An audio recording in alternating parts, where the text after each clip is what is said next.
Good afternoon. Welcome to Sacred Enzyme. I'm Stacy. Hope you're doing well today. So I got a couple interesting things I want to talk about today. So it'll be 2 videos today.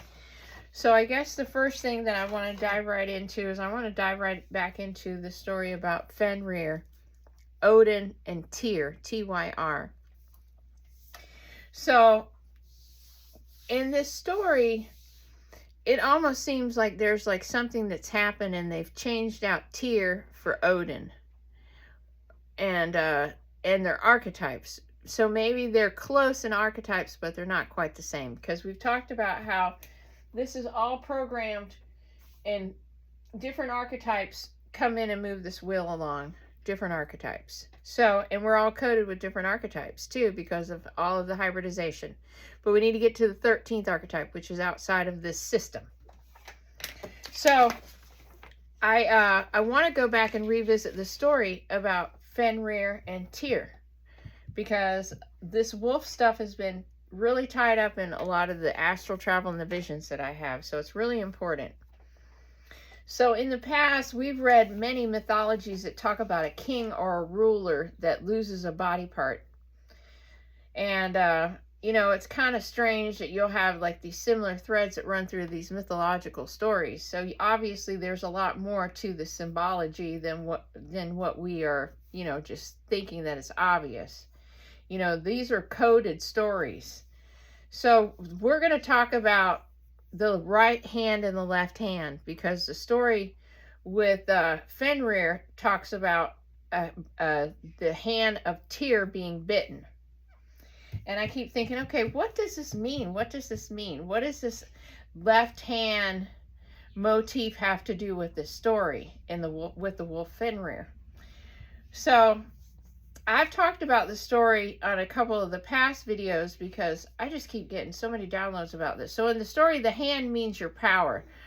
It means your oath or your action. The hand is what makes agreements, what wields authority, and builds structures. So if you lose your hand or you have a mark on the hand, this is a transformation of how power is used. Plain and simple. So Tyr and the bite of Fenrir is an interesting scene because he places his hand as a pledge and Fenrir bites it. So I've been thinking about this a lot because I don't think it has to do with betrayal, but I think we have to flip it on its head, and I think that it was an initiation through sacrifice. So it doesn't really say in the story that I've come across what hand was bitten. But if you look at the illustrations of the story, it always shows the left hand. So I thought, well, that's interesting. So it's like a left-handed matter. So why does the left hand matter? Because the left hand is the equivalent of your feminine channel first. It's your instinct, your intuition of the unknown. It's truth. So a wound to the left hand could mean the instinctive side of that person is being marked, awakened, or transformed in some way. So the right hand symbology is for order, law, structure, and control. And there are stories where you've had kings that's had their right hand removed or the right arm removed, and then they deem them not fit to be kings anymore because they weren't considered whole. I think this also has to do with this cycle clock right here. So we'll talk about that a little bit more. But you know, it's interesting. So a personal story of mine, as I've been thinking about this, I remembered this happened to me as a child. So when I was about 12 years old, I was outside in the front yard and I had my dogs out, and I had this little dog who was mighty, mighty on the inside and small on the outside. And he liked to try to fight with every male dog in the neighborhood. Well, my neighbors, 2 houses down, they owned the local gas station in town. And this is like, I don't know, this is like 40 something years ago. And they used to have these wolf hybrid dogs. And they were part wolf and part shepherd. And they were their guard dogs at the station. So, but they were also their pets. So they would bring them home. Well, they had one and his name was Thor. And he was outside that day. And my dog just wanted to fight with him. So I ran and picked my dog up like this. And when I did, Thor ran over and he bit into my hand and he punctured all the way through. So he ripped the back of my hand open here, and his incisor tooth went all the way through the top of my hand. And so I had to go to the hospital, and I had so much problems with this. The hand got infected and everything, and I had to keep going back and having it cleaned and all kind of stuff. It was a mess. So, you know, it was like almost like I got marked as a child to be a future gatekeeper, realm walker. And I believe that because the astral experiences that I've been having this week, I have been in between realms. I've been like in between Earth realm and a parallel realm. And I'm trying to teach these groups of people how to prepare their body for a phase shift. And I've literally been doing this every night this week. And last night was like so much work. I am so tired today, and I think you can tell that I'm exhausted. I've been working so hard in the spirit realm. It's really been a lot of work. Don't feel like I've had a rest in weeks. And I know people that are doing grid work, you feel the same way. So yeah, I feel like I was initiated in some way. I mean, I got the injury to my eye when I was small, like 3. And that was my mark of Horus. I got my eye initiation, and then I got my wolf initiation, and I've had my serpent initiation. I was born with spinal bifida occulta, which is a hole in your spine, but your spinal cord doesn't go through. I was born with that, so that's my serpent coding. So yeah, your physical body shows all of your special coding, your archetypes that you're coded with. They show up. You can have snake bite moles. My son has snake bite moles. I've seen people have moles right on their eye that look like snake bites. That's your second sight. So anyway, so in the traditional telling, we're talking about Fenrir as chaos. So, you know, I think it's interesting because we have this sacrifice happening, and it's painted as a chaotic order. So I think that's interesting. So we could even talk about Thor. We could even talk about Thor's role. It's not really even subtle energy. He's lightning force protection, boundary enforcement. So, all of these gods fit on archetypes on different sections of this wheel, depending on what force needs to be moved along to get from point A to point B in this simulation. We have to start very fluid. First couple strings on the loom of the rug loom. And as we start weaving the picture together, we start getting more and more controlled, because you have to remember the loom's starting to get a pattern built on it, right? We have so much more that we're weaving up here. So we have to have certain archetypes that come into place that can maintain structure, create movement. This is why we have these different events that happen in our galaxies. We have these meteors, and we have comets, and we have all of these different things. We have cataclysms. It's all programmed events on this clock. All right, so let me find the rest of my notes here. So we'll end up talking about where all these. So let's get back to what we're talking about. The bite and the oath hand. So could we be talking about a passing of the baton at a cycle shift? And this is where I think we might be talking about, because they're saying that the story of Tyr is way older than what they want you to believe. And this is why they tie Odin in with it. So if we're talking about Tyr was a true just king, right? He didn't rule by control. That means that he's in this early phase of our cycle, when our loom is fresh, right? When we're just starting to paint our picture. We don't need to be in a restricted boundary constraintment. That happens here. So you can get Fenrir the wolf pissed off enough to just lunge out and destroy and rip everything down, right? This is what it is. This is a destruction of the crystalline structure that's been put in place. This is when we have a lot of these events on Earth. It takes a catastrophe to break up a crystalline structure. We have to take the rug off the loom. So we get here, and we're in a transition phase. This is Fenrir. This is Tyr. Tyr says, Fenrir, you did your job. You tore the system down. I'll take it from here. Let me give you my oath as my bond. My left hand. I'm taking it from here. This is what the story's about. This is a transaction.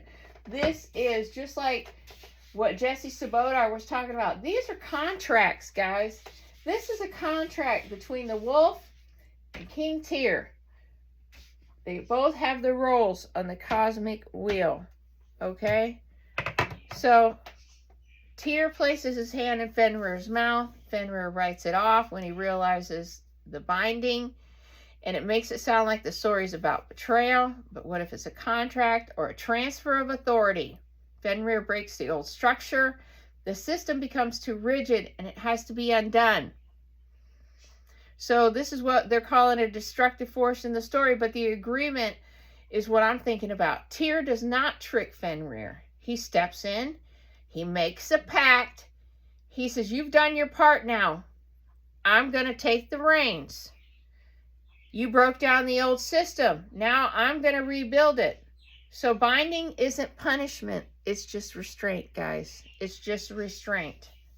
It's order after chaos. This is what happens at the end of the cycle. So Fenrir rolls across the cycle to close the loop. He's used to close the cycle. But the question is what happens to Fenrir, and then no one takes the next step and goes into the Tyr phase, right? This is what embodiment is all about. We have to embody the 13th archetype, right? Because if we get here and everything falls apart and we don't know we're supposed to be picking up the pieces and rebuilding our society in a new, beautiful way, then there's always going to be somebody right here who's going to step in, right? That's going to step in and say, hey, I got this. I'm from the government and I'm here to help. So we have to make sure that we're Tyr, guys. That we're Tyr, that we're embodying the archetype. So I'm going to go from this story and we're going to end this, and then I'm going to explain these archetypes, the Fibonacci spiral. And I did a video, I don't know, about a week or two ago. I was talking about the New Jerusalem and the Emerald City. This right here is more information about that. The way that they describe the New Jerusalem as a fractal or Fibonacci spiral, because it's basically like these people that have sightings where they say they're communicating with beings that are from Venus. You've got all these different symbols and stuff. These are all coded symbols at the North Pole in the celestial city in the New Jerusalem. It's a cube, but it's also a sphere and a star of Venus. And so all together, all these things together, they're creating synergy, which is like a fractal, which is like a toroidal field. So we're going to talk about how we've been talking about how the different alloys, the different planets, and all this stuff. We'll talk a little bit about some stuff from Rudolf Steiner, where he talks about the root races, because we're going to start talking a lot about that, because these root races are very important to this whole spiral. That's the whole point of the root races, is for us all to spiral them together.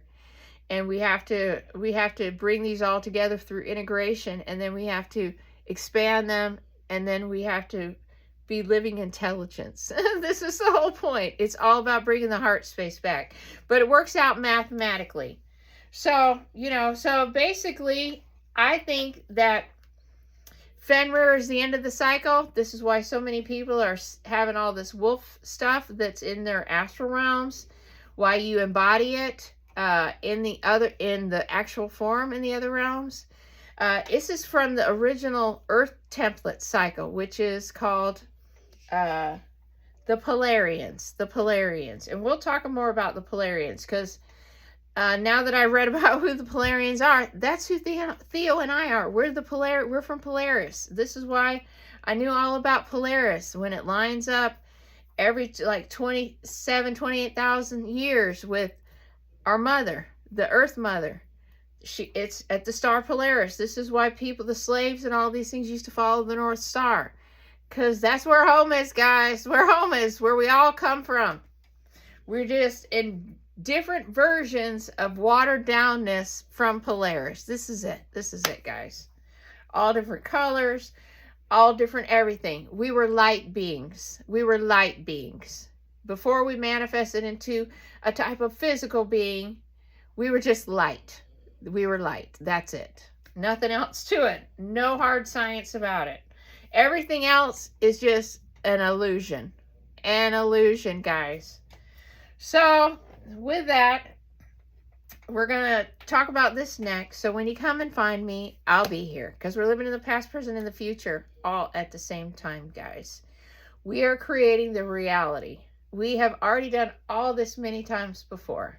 So now it's time for us to embody the reality that we're going to be having. And this is Tyr.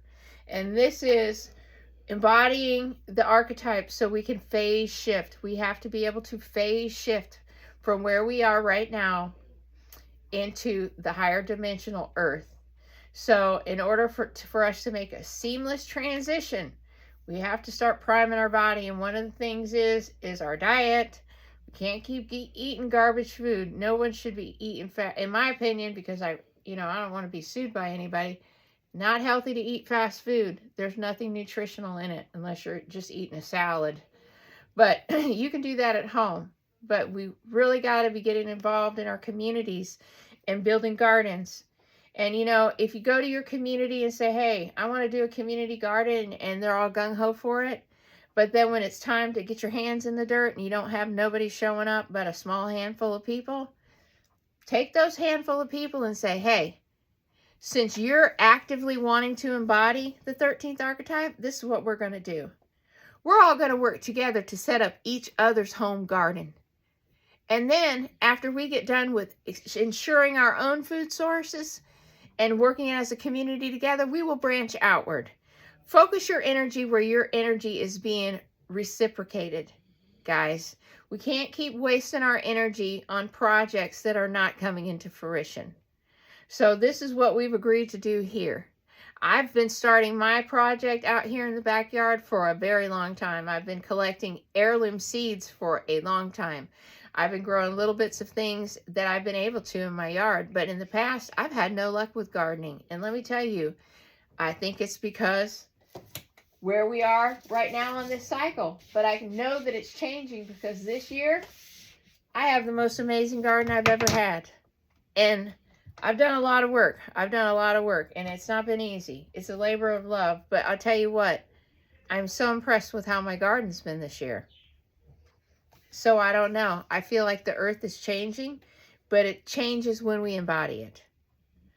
So I'd love to hear what you guys have to say.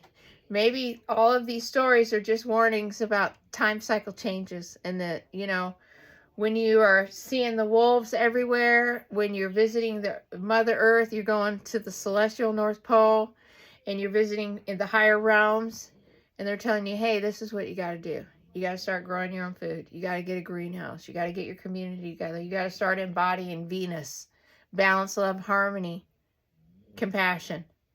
That the 5 has to come back into the equation. It's time. It's time to live it, guys. No magic things coming down to rescue us. We are the magic thing. So, thanks for watching Sacred Enzyme and spending 18 minutes with me. And I hope to catch you on the next one. Bye-bye.